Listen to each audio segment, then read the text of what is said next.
Hello everyone, आप सब कैसे हैं। मैं उम्मीद करता हूं कि बहुत अच्छे होंगे और अपनी पढ़ाई को बहुत अच्छे से कर रहे होंगे। मैं Akash Kumar वडाना ICT virtual classroom में आपका बहुत बहुत स्वागत करता हूं मेरे प्यारे बच्चों।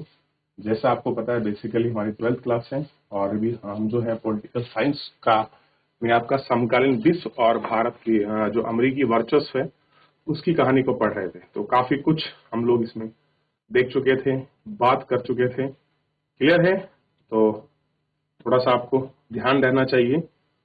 क्लियर है? यहाँ तक आपने देख लिया, पूरी चीजों को आपने पढ़ लिया। यूएस का वर्चस्व का मतलब क्या था, उसके सैनिक पावर से था, उसकी प्रभुत्ता से था, उसकी ताकत से था कि अगर डिफेंस सिस्टम मजबूत रहेगा तो हम कह सकते हैं कि हम हर चीज में अपना चीजों का दबदबा या जो है प्रभुत्ता अपना बना सकते हैं, रख सकते हैं। यही चीजों पर उन्होंने।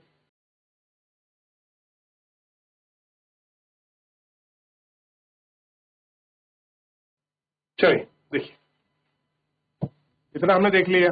ग्लोबलाइजेशन का स्थिति क्या पूरा कंडीशन रहा और कैसे कैसे वहां पर कहां पर कितना बजट आपका खर्च करता है। तो देखिए 2017 का एक डाटा हमको मिला है कि वो कितना जो बजट है खर्च करता है अपने डिफेंस सिस्टम पर। तो पहले नंबर पर यूएसए है, दूसरे नंबर पर चीन, तीसरे नंबर पर रूस, सऊदी अरब, ग्रेट ब्रिटेन और भारत 6th पोजीशन पे। अब तो फिलहाल रैंकिंग हमारी बढ़ गई है, हम ग्रेट ब्रिटेन से भी आगे। क्लियर है? तो डिफेंस में खर्च करने वाले सबसे बड़े देश है। चाइना बहुत अच्छा खर्च करता है। देखिए 6 to 0.8 बिलियन, इतना 1.50 बिलियन। तो यूएस तो बहुत ज्यादा करता है चाइना से, और भारत की स्थिति देखिए बहुत कम है। क्लियर है? तो ये आपको थोड़ा सा ध्यान रखना पड़ेगा। क्लियर है? अमेरिका के नीचे 12 ताकतवर देश मिलकर जितना अपनी सैन्य सुरक्षा पर खर्च नहीं करते, उससे कहीं ज्यादा अकेले अमेरिका करता है। इन सबको जोड़ लिया जाए ना, तो भी यूएस के बराबर अपने डिफेंस सिस्टम का बजट नहीं है उनका। सोच के देखिए। और आप बात करते हैं वर्चस्व की। ठीक, तो इतना हम लोग इसमें देख चुके थे, ये सारी महाशक्ति कैसे जींस को हमने फ्रीडम के रूप में देखा। अब हम बात करते हैं इसी परिप्रेक्ष्य में बड़ा महत्वपूर्ण हो जाता है भारत से, अमेरिका से भारत के संबंध, कि यूएस से भारत की के जो संबंध है वो कैसे हैं। क्या एक बहुत अच्छे संबंध है, एक बैलेंस अप्रोच वाले हैं, या निगेटिव संबंध है, या खाली पॉजिटिव ही है, इस पर हम लोग बात करें शीत युद्ध के वर्षों में। चलिए एक बार आगे बढ़ने से पहले यहां तक थोड़ा सा आप एक बार देख लीजिए। नो डाउट कोई क्वेरी है तो। शीत युद्ध आपको पता होना चाहिए। शीत युद्ध को मैं बता चुका हूं, अमेरिका और रशिया के बीच की जो तनाव स्थिति है, तो खुलकर एक एक दूसरे को धमकियां वॉर देते हैं या टेंशन क्रिएट करते हैं, उसी को हम कहते हैं कोल्ड वॉर।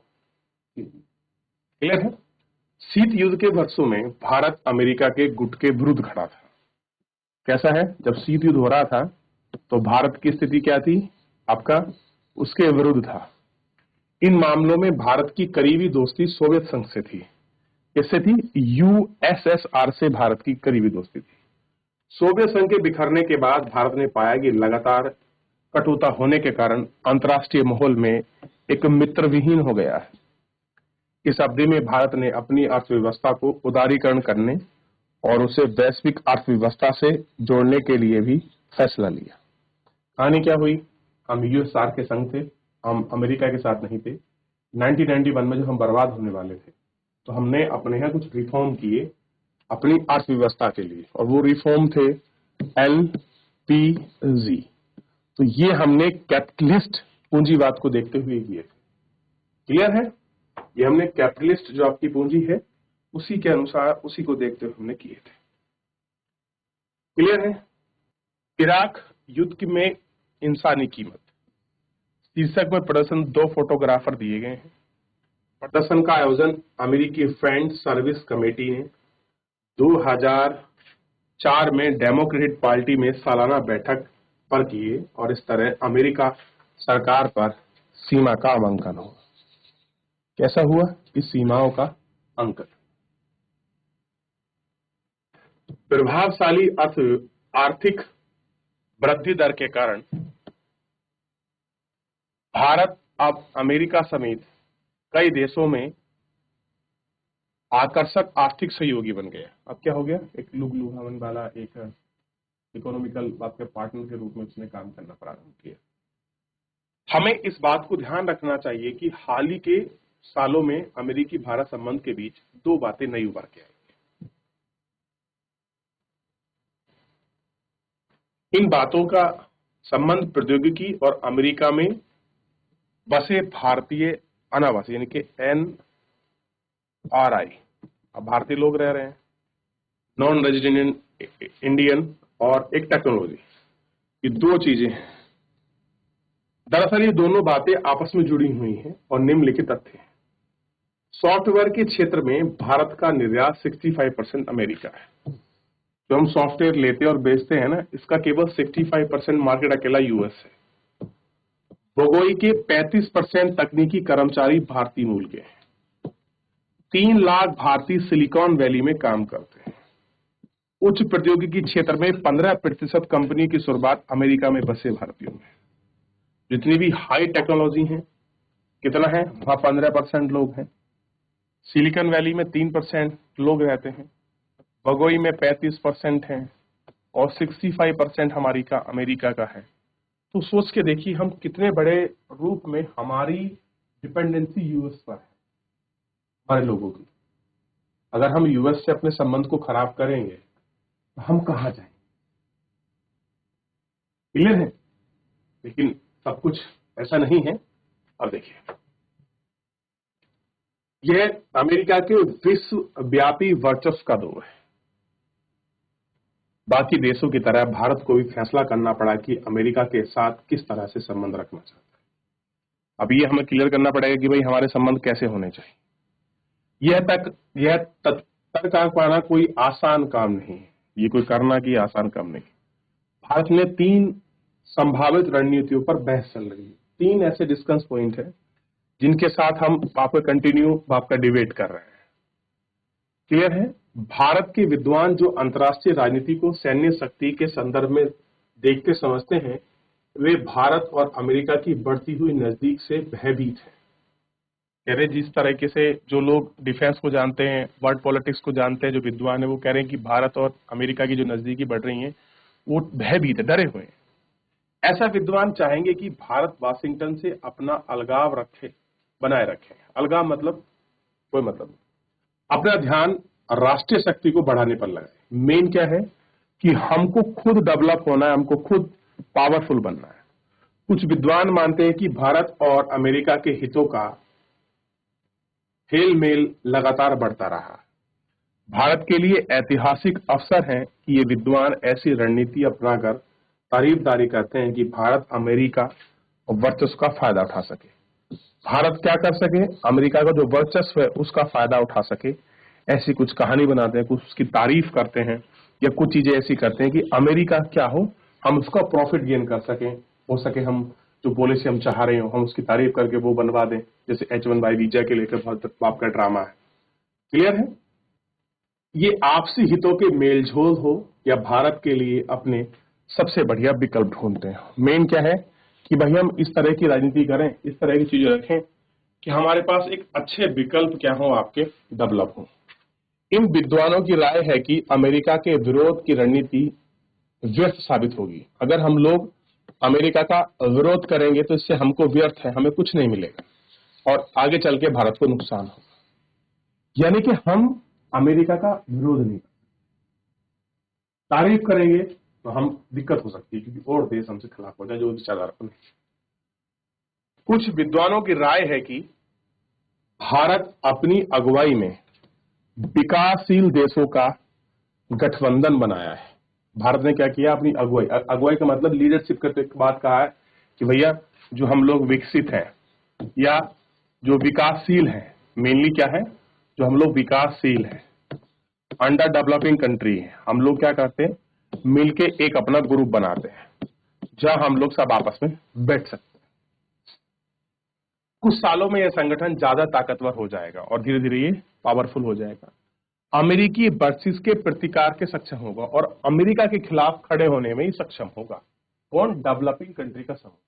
हो सकता है जो आज हमारी डिपेंडेंसी है आपका सॉफ्टवेयर बेचने को, हम इन सब में बेच दें, जो हमारे लोग काम कर रहे हैं वो उनके अंदर बेच दें, और हमको जो रहने की समस्या एनराई है वो यूएस में जाकर और डिपेंडेंट हो जाए और देशों में चली जाए, तो हमारी थोड़ी आपकी डिपेंडेंसी यूएस से कम हो जाएगी, मोनोपोली उसकी नहीं चलेगी। क्लियर? तो हमको ये सारी चीजें,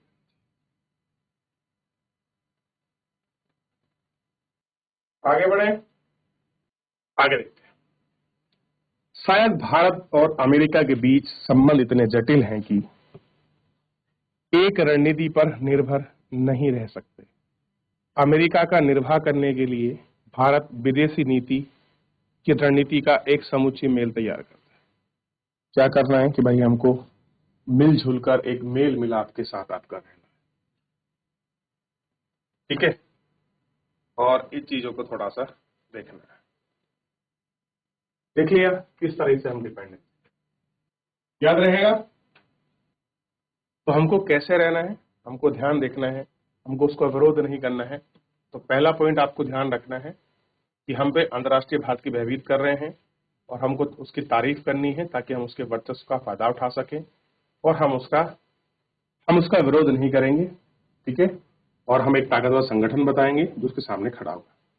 अब मेन है जो यूएस का वर्चस्व है, उससे निमटना कैसे है भाई, कोई तो स्ट्रेटेजिकल पॉलिसी होनी चाहिए कि हम ताकि उसके वर्चस्व को हम अटैकिंग कर सके। कब तक चलेगा अमेरिकी वर्चस्व, इस वर्चस्व को कैसे बचा जा सकता है, जाहिर के तौर पर यह सवाल हमारे सबसे झंझावित सवाल है। इतिहास में हमें इन सवालों के कुछ सुरंग मिले हैं, लेकिन इस बात यह इतिहास का नहीं वर्तमान भविष्य का है। अंतर्राष्ट्रीय राजनीति में ऐसी चीजें गिनी चुनी हैं जो किसी देश की सैन्य शक्ति पर लगाम लगा सकते हैं। क्लियर है? लेकिन विश्व सरकार जैसी कोई चीज नहीं होती। अध्याय 6 में एक बात स्पष्ट हो गई है कि अंतर्राष्ट्रीय संगठन और विश्व सरकार नहीं है। अंतर्राष्ट्रीय राजनीति दरअसल सरकार विहीन राजनीति है। तो अंतर्राष्ट्रीय जो राजनीति है वो क्या है, दरअसल सरकार विहीन राजनीति है। क्लियर है? अंतर्राष्ट्रीय राजनीति कोई ऐसी चुनी गिनी चीज ही है जो सैन्य शक्ति पर लगाम लगाती है। किसी देश की सरकार, हर देश की सरकार है लेकिन सरकार जैसा कोई चीज नहीं है। तो मेन क्या है, हमें उसकी पावर्स को होल्ड ऑन करना है। क्लियर है?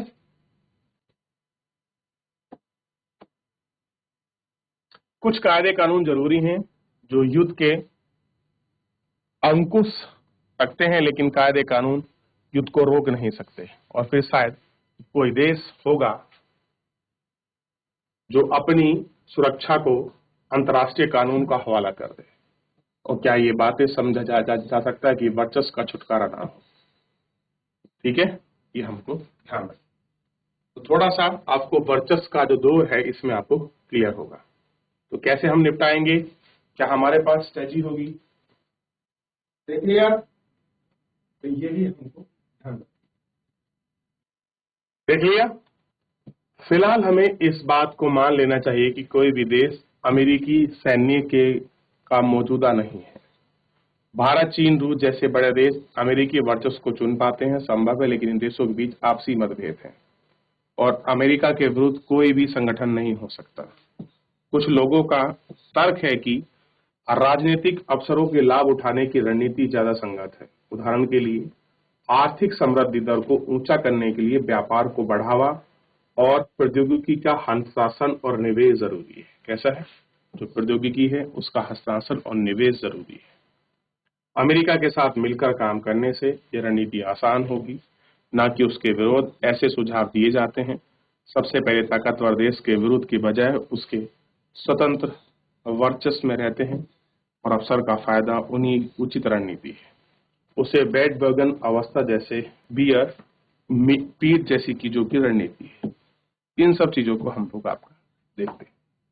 क्लियर है? चलिए देख लीजिए, इन पर थोड़ा सा आप बात कर लीजिए अच्छे से ताकि हम क्लियर कर सकें।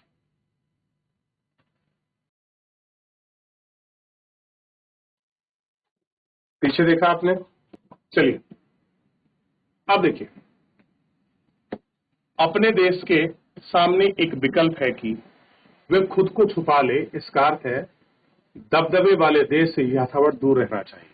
जो भी देश आपका दबदबा चलाते हैं उनसे हमेशा दूर रहना चाहिए। इस व्यवहार में कई उदाहरण हैं। चीनी, रूस और यूरोपीय संघ सभी एक एक करके तरीकों को अपनाकर अमेरिका की निगाह में चढ़ने से बच गए। कोई नहीं चढ़ा, चाहे रूस हो, चाइना हो, ये कोई इनके सामने नहीं चढ़े, अपना काम किया और निकल गए।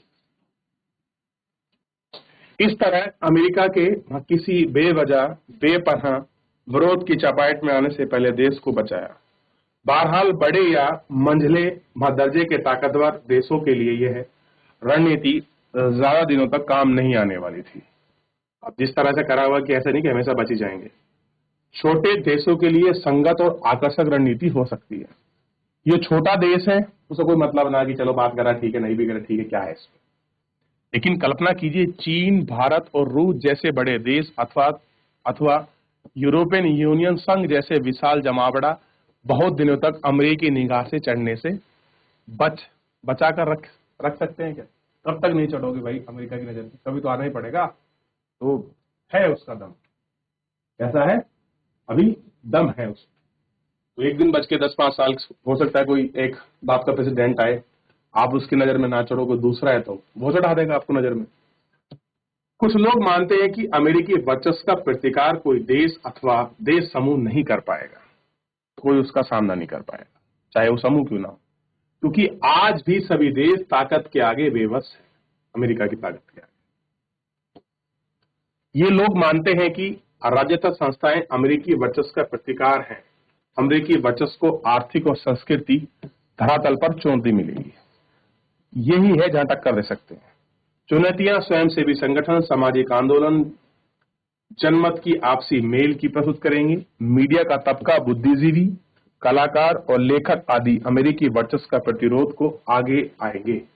यही लोग हैं जो वहां के लोग आंदोलन करें, वहां की मीडिया कुछ बात करे इनके बारे में, तभी कुछ हो सकता है।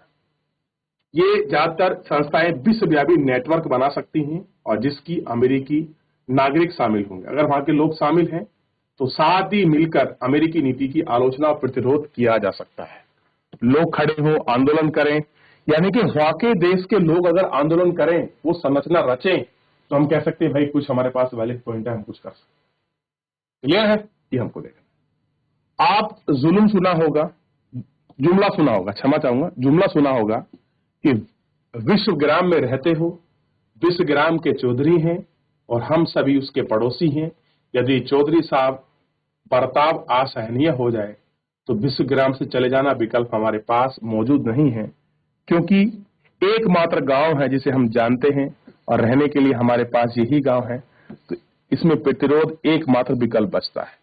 अब वो दबा रहे हैं तो अब एक ही काम, भैया विरोध करो, हम अब उठ तो सकते नहीं है, यहां से हम कहीं जा सकते नहीं है, तो हमको क्या ऑप्शन बचा है कि हम भैया बस खाली और विरोध करें, हमारे पास यही ऑप्शन बचा हुआ है। अब आपको समझ आ गया कि यूएस के सामने कैसे कुंडलियां खड़ी करनी है। ये आगे बढ़ रहे हैं और हम देख रहे हैं इन सब चीजों को, कायाकल्प चीजों को हमने पढ़ा और उन पर बात करी। आगे बढ़ जाए, समझ आया कि विरोध कैसा था। अब चैप्टर देखिए पूरा समाप्त हो चुका है, कोई बड़ी बात है नहीं, लेकिन एक छोटा सा इसमें ये पार्ट हमको पढ़ना है, लोकसभा की बहस और भारतीय अमेरिकी संबंध। इसको थोड़ा सा हम देख लेंगे। भारत और अमेरिका के बीच परमाणु ऊर्जा के मुद्दे पर समझौता हुआ। ये बड़ी अहम डील थी। लोकसभा में इस मसले पर बहस हुई। मसला मतलब चर्चा, मुद्दे पर डिस्कस हुआ लोकसभा पार्लियामेंट में। नीचे प्रधानमंत्री और विपक्ष के दो नेताओं ने भाषण में कुछ अंश दिए गए हैं कि प्रधानमंत्री ने भी अपनी बात को रखा और जो विपक्ष है उन्होंने रखा, उसके कुछ अंश है, कुछ हिस्सा हमको मिला है। ये तीनों अलग अलग वैचारिक स्थिति की ओर संकेत करते हैं कि इस अध्याय में आप 3 रणनीति के बारे में पढ़ेंगे। मनमोहन सिंह हैं और श्री वासुदेव हैं जो भाजपा यानी कि मार्क्सवादी के विरोधी थे। मेजर जनरल सेवानिवृत्त बीएस खंडूरी, इन्होंने भाजपा के पक्ष में रखा था क्योंकि उस समय कांग्रेस की सरकार थी। तो मनमोहन सिंह क्या कहते हैं? मान्यवर, मैं इस महानीय सदन से सम्मान से निवेदन करता हूं कि भारत के प्रति विश्व में पहली बदलती हुई मनोदशा की पहचान करें। मेरे कहने का मतलब यह नहीं है कि ताकत की राजनीति अब बीते दिनों की बात हो गई है, या अब में भी हमारी वहां मोड़ने की कोशिश नहीं करेंगे। हमने सुनिश्चित कर लेंगे कि मौजूदा खतरों से हमारी सुरक्षा पर आंच ना आए, लेकिन जो अवसर सामने आया है उनका लाभ उठाना गलत नहीं है, गलत होगा।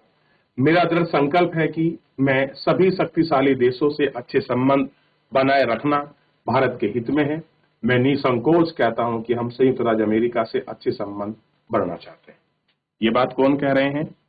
ये कांग्रेस के प्रधानमंत्री डॉक्टर मनमोहन सिंह कह रहे हैं। अब उधर मार्क्सिस्ट के लोग क्या कह रहे हैं? आजादी के बाद हमने राष्ट्र हित के कारण स्वतंत्र विदेशी नीति पर अमल किया है। आप क्या कह रहे हैं कि हम जब से आजाद हुए हम स्वतंत्र विदेशी नीति मानते हैं, यानी कि हम किसी का दबाव नहीं मानते। हमने इराक और ईरान के मामले में क्या देखा है कि जुलाई के बयान के बाद अंतर्राष्ट्रीय परमाणु ऊर्जा एजेंसी में मतदान के समय संयुक्त राज्य अमेरिका ने हमारे विपक्ष में वोट किया था। क्या किया था? यूएस ने हमारे विपक्ष में वोट किया।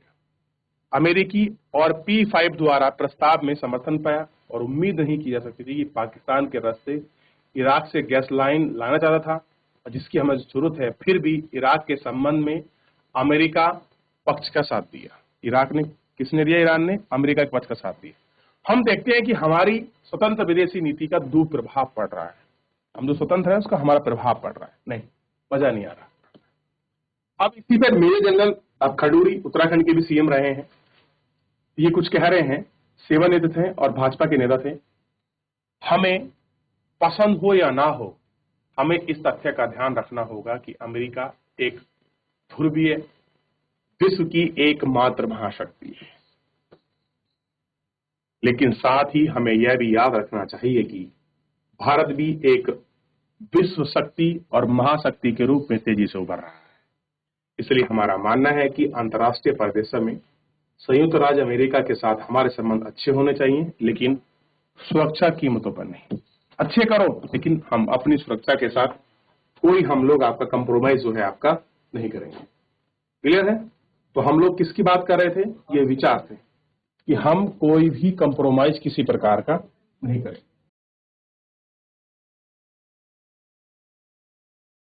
देख लिया आपने?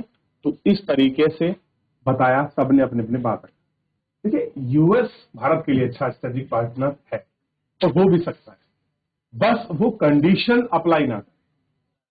जब भी वो कंडीशन अप्लाई करेगा तो क्या होगा? हमारी स्वतंत्र विदेश नीति पर प्रभाव पड़ेगा जो आर्टिकल 51 में है, और जो हमारी संप्रभुता है, यानी कि हम किसी बाहरी और आंतरिक हस्तक्षेप के बिना कोई निर्णय लेने में सक्षम है।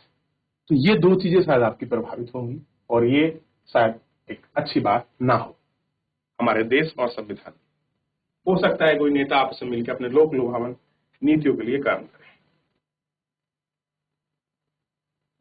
क्लियर है? तो ये थोड़ा सा आपको ध्यान रखना है और इन पर आपको बात करनी है, ताकि हम इन सारी चीजों को समझ सकें, इन सारी चीजों को पढ़ सकें। देख लिया? आगे बढ़ जाएं। यहां तक कोई डाउट, कोई क्वेरी किसी बच्चे का? चलिए, तो आपने पूरा देख लिया कि चैप्टर संबंधित क्या है और किस तरह से चीजें हैं। तो आकलन करिए और इतिहास के वर्चस्व के बारे में क्या सिखाता है इसको देखिए। शक्ति संतुलन के विषय में पढ़िए कि भाई कुछ भी हो, हम अगर मजबूत हैं, हमारे पास अपनी ताकत है, सैन्य शक्ति और अर्थव्यवस्था, दो ही हथियार हैं विश्व में जो आपको राज कराएंगे या आपकी बात को लोग कैसे मानेंगे। पहला, आपका इकोनॉमी मजबूत होनी चाहिए। दूसरा, आपकी जो डिफेंस सिस्टम है ये मजबूत होगा। क्लियर हो गया? आप दूसरे के हमले को झेल सकते हैं और आप प्रगति कर सकते हैं। पैसा है तो आप हर सेक्टर में प्रगति करोगे। तो ये दो मुद्दे हैं जो अमेरिका को महाशक्ति बनाते हैं, जिसका वर्चस्व पूरे विश्व में चलता है। तो इन दो मुद्दे ही हैं जो उसको तय कर रहे हैं। तो ये आपको ध्यान रखने की जरूरत है, इन पर बात करने की जरूरत है, ताकि इन महाशक्तियों को हम लोग पढ़ सके भाई कैसा वर्चस्व है। अब यहाँ एक ऑप्शन दिया गया है, थोड़ा इसको देख ले, चैप्टर तो समाप्त हो ही गया है। वर्चस्व के बारे में निम्नलिखित में से कौन सा कथन गलत है?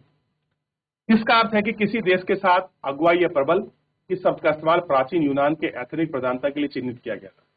यही शब्द है। वर्चस्व देश में सैन्य शक्ति अजेय है, ऐसा तो कहीं नहीं बात किया। फेल हो गई थी। आपने देखा हो इराक वाले मसले में, इराक पर जब अटैक किया था तो वहां तो गवर्नमेंट तो हटा दी, लेकिन वहां शांति नहीं कर पाई थी, फेल हो गई थी यूएस। वर्चस्व की स्थिति नियत है, नियत का मतलब तो कंटिन्यू है, ऐसा नहीं है।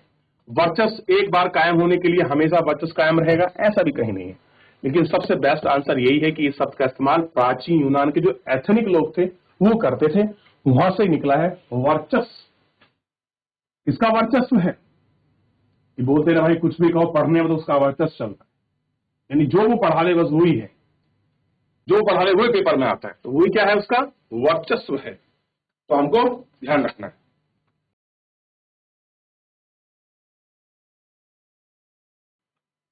देख लिया? चलिए, तो मेरे प्यारे बच्चों, फिलहाल जो है आज के इस लेक्चर में इतना ही करेंगे। मिलेंगे नेक्स्ट लेक्चर में, तब तक अपना ध्यान रखिए, स्वस्थ रहिए, अपनी पढ़ाई को अच्छे से करते रहिए। मुझसे जुड़ने के लिए बहुत बहुत धन्यवाद।